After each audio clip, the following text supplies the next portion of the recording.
Wanglin ancient God बन गया। तो जैसा कि मैंने आप लोगों को पिछली वीडियो में बताया था, अब यहाँ पे तू सेन घिर चुका है उन 11 एंशिएंट डीमन लॉर्ड्स से। अब वो लोग उस पर हमला कर रहे होते हैं, लेकिन सारा प्रॉब्लम ये होता है कि वो अंडर एस्टिमेट कर देते हैं तू सेन को।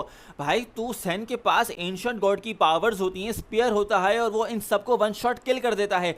अब यहाँ पे जो पहले जैसे मैंने आपको बताया था, ये लोग वांगलिन के साथ एक मिली भगत कर रहे होते हैं कि भाई वांगलिन इनकी हेल्प करे, तो वांगलिन इनको धोखा दे देता है। क्योंकि वांगलिन फिर ये बोलता है कि भाई दरअसल बात ऐसी है कि मैं तो इसका कुछ बिगाड़ सकता नहीं हूँ, मैं कोर फॉर्मेशन वाला हूँ, इसलिए तुम लोग जानो, तुम्हारा काम जाने, मैं अब अपनी सेकंड कॉन्शियसनेस का पार्ट ढूंढने जा रहा हूँ एंशिएंट गॉड का, ताकि मैं यहाँ से बाहर निकल सकूँ। अब वो वांगलिन को मिल जाता है, वो एक सी मॉन्स्टर होता है, उसकी बैक पे लगा हुआ होता है। तो सेन उन 11 के 11 डीमन लॉर्ड्स को वन शॉट किल कर देता है। अब यहाँ पे इंटरेस्टिंग बात ये होती है कि वांगलिन को पता चल जाता है कि एंशिएंट गॉड 2C की कॉन्शियसनेस का सेकंड पार्ट लेने के लिए कॉन्शियसनेस की जरूरत है, यानी सिर्फ और सिर्फ एक सोल डिवावर की पावर से ही उसको ऑब्टेन किया जा सकता है, जो कि इसके पास है। यानी तू सेन को इसीलिए वांगलिन की जरूरत थी, क्योंकि वो वांगलिन की ये जो सोल डिवावरिंग वाली पावर है, इसको इस्तेमाल करके सेकंड पार्ट ऑफ कॉन्शियसनेस लेना चाहता था, ताकि वो एंशिएंट गॉड रेल्म से बाहर निकल के दुनिया में आ सके।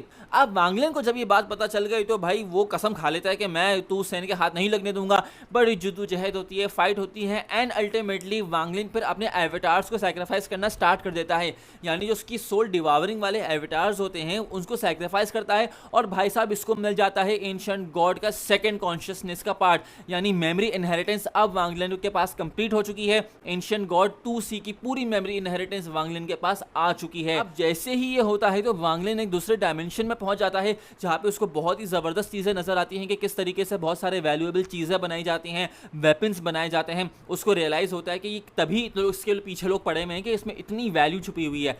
एंड एक और बहुत ही जबरदस्त चीज पता चलती है, मेमोरी इनहेरिटेंस कंप्लीट होने के बाद जो 2C है वो वापस आता है, उसकी कॉन्शियसनेस। वो वांगलिन को ये बताती है कि भाई हम लोग जायंट की फैमिली से हैं, तो जिस तरीके से तुम सारे लोग अपनी कल्टीवेशन को प्रैक्टिस करते हो, अपनी ची पे फोकस करते हो, एब्जॉर्ब करते हो कॉन्शियसनेस, हमारे यहाँ डेवलपमेंट कुछ अलग तरीके से होती है। मतलब इनके यहाँ जो जायंट बरादरी है, समझो जो एंशिएंट गॉड वाले जो क्लैन है, इनके अंदर लेवल अप करने का तरीका ये होता है कि ये कॉन्शियसनेस को एब्जॉर्ब करते हैं, और जैसे ही इनकी बॉडी पूरी फुल हो जाती है कॉन्शियसनेस से, वो टूटती है एंड रीस्ट्रक्चर होती है, जिसकी वजह से इनकी हाइट और इनकी बिल्ड इतनी बड़ी होती है। तो वो वांगलिन से ये बोलता है कि अगर तुम चाहते हो अपने आप को पावरफुल बनाना, स्ट्रांग बनाना, तो तुम भी यही टेक्निक अपनाओ। इस तरीके से वांगलिन कई साल लगा देता है ये टेक्निक को प्रैक्टिस करते करते, एंड जब वो पूरी टेक्निक प्रैक्टिस कर लेता है, कॉन्शियसनेस को एब्जॉर्ब किया, बॉडी टूटी, रीस्ट्रक्चर हुई, तो भाई साहब उसकी पुरानी बॉडी वापस आ जाती है। मतलब वो जो पुरानी बॉडी थी ना, जो टेंग हुआंग ने जिस बॉडी को खत्म किया था,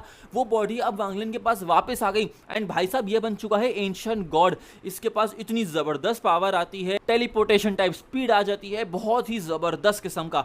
एंड उसके पूरे बाल वाइट हो गए, यानी इसका लुक ही बदल गया। मतलब पहले जब ये मालियांग की बॉडी को ऑक्यूपाई कर रहा था, अब इसका लुक बिल्कुल बदल चुका है। एंड अब लग रहा है कि भाई स्टोरी बहुत ज्यादा इंटरेस्टिंग होने वाली है, क्योंकि वन स्टेप क्लोज आ चुका है टेंग हुआंग से बदला लेने के लिए। क्योंकि टेंग हुआंग तो नासेंट सोल में, ये तो हमारा इन सब में तो कोर फॉर्मेशन में है। इस तरीके से वांगलिन फिर अपना ये पूरा प्रोसेस करने के बाद एंशिएंट गॉड रेल्म को अलविदा करता है, एंड वो आ जाता है दुनिया में वापस आता है। एंड अब वो ढूंढ रहा है एक ऐसी जगह जहां पे वो अपनी कल्टीवेशन को और ज्यादा एनहांस कर सके। देखना यह है कि वांगलिन क्या ये कर पाता है कि नहीं, टेंग हुआंग के साथ कब फाइट होती है, क्या उसका रिजल्ट निकलता है। चैनल को सब्सक्राइब कीजिए, वीडियो को लाइक कीजिए, कमेंट कीजिए, एंड मिलते हैं आपसे अगली वीडियो में।